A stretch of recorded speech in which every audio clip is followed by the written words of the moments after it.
I haven't gotten a ticket in the last 10 or 15 years. When my wife asked me why the heck did I get a radar detector, I really didn't have an answer. Maybe I just like new gadgets? But anyway, let me show you guys how I installed it in my Porsche 911. This is the adapter that I got, and if you go into their website, you can choose one specific to your car. And then they'll also give you suggestions on the mirror tabs to use. I would suggest going with the one on the right with the multiple smaller wires, because you don't exactly know which one of these wires are going to fit in your mirror. Now you can buy the wires on the bottom if you want to tap it into your fuse box. This feels like a high quality item made of solid metal. It has many adjustments. It can go back and forth like that. And then you can also push it up and down like that. And there are many small screws that you can tighten once you have the desired adjustment. This is how it currently looks in my Audi with the wire hanging down. So it doesn't look very pretty.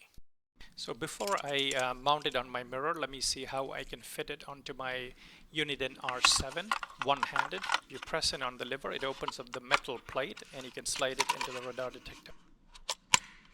And to remove it, you press on the release button and push it, and there it flies off. Here is a side view of the mirror, and you can actually push it up to make installation easier. Using the Allen wrench provided, you can unscrew the screws and open up the clamp. And I think the back is supposed to meet once it's fully clamped, and that's how you know you have the right product for your mirror.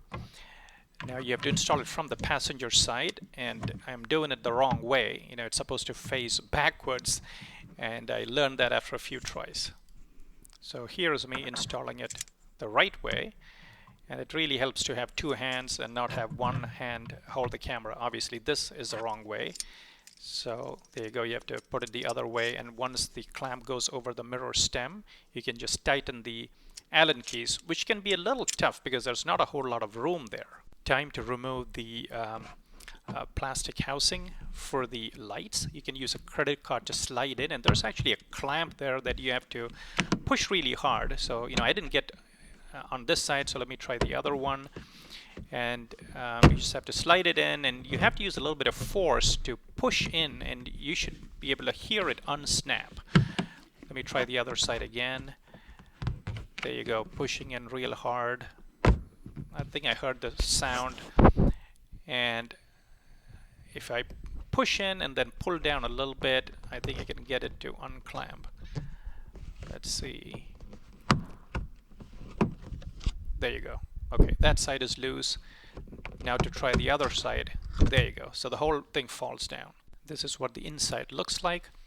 Now there are two metal clamps on front that you can see here. That's what you push in with a credit card.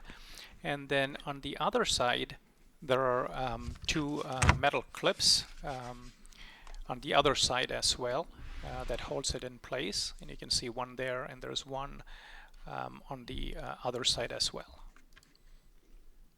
Now you can see the powered connector there. Some people recommend removing the connector. I was a little afraid that I might break it, so I just left it in place. You can see that this particular red wire was too loose, so I had to try one size up, and that fit quite perfectly. So it's important to get the kit which has many of these small connectors, because one might be too small, one might be too big. And the second largest one was perfect for me. Now you can see both attached. Red is power and black is ground. Here you can see that I've connected the connecting wires to the long end of the wire, which will go into the radar detector. Moment of truth. Let's see. Yep, there's power. Now you have to route the wire through the opening above and remove the plastic piece at the bottom. And it seemed easy at first, but you gotta be really careful. Okay guys, now I think the next step is probably the most important step, and I screwed this up really badly. So to remove this plastic piece, you have to insert your fingers there and pull down. Okay, you got to pull down. You don't want to push forward. Okay, if you push forward, then the plastic housing that holds a mirror will come off. This is exactly what happened to me, and as you can see, the plastic mount came off and the mirror is dangling. My goodness, this gave me a heart attack. I didn't know what to do, but to be honest, I was more afraid of how to face my wife than I was about perhaps causing some damage to the mirror. But eventually I played around with it and fiddled with it and was able to stick it back in place. It looks like there are 4 mounts that come with these plastic pieces, and when you push it in, it just snapped into place, thankfully. Once that plastic piece was in place, I was able to route the wire through the end of it, and this is how it looks like finally. There it is through the windshield. You can hardly see it, and it looks pretty well concealed. Alright, so this is how it looks like from the driver's side. And I think it looks fairly neat without any wires dangling down. And if you want to switch it on, this is how you would do it. And to switch it off, you would just press down on the button for a little bit and it'll switch off. Now there's a little bit of play and you can push the detector down to access the buttons on top quite easily. And there are some buttons on the side that you can obviously reach quite well as well. So I'm quite happy with the setup. It didn't take me long except for the small mishap that I had earlier. After I had posted this video, one of my viewers, Danny Singh, told me of a way to get switched power to the radar detector.